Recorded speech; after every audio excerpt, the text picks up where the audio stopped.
So this is my 1971 camper bus that I bought and restored. I had the bodywork done, had it painted, added curtains. This would be called a Riviera, so meaning that that camper part lifts straight up. It doesn't go up at an angle like a Westphalia.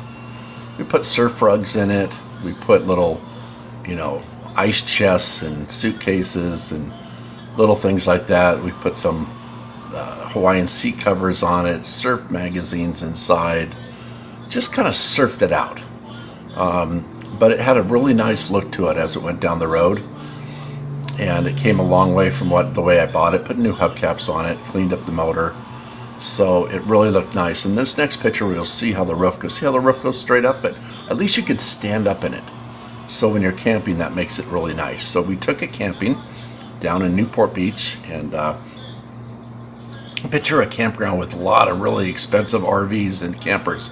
So I just popped my little VW down there, and then I set up a Westphalia tent. I put a tiki umbrella up, lights. I put an air mattress, an old Schwinn bicycle, lounge chair, and made it really nice and stuff. So people would just stop by because they saw that. They're going, you know what? That looks really cool. I mean, they love the way the tent connected to the van, and the tiki torches, and the little coconut drinks, and so that was our camp trip. I hope you enjoyed that.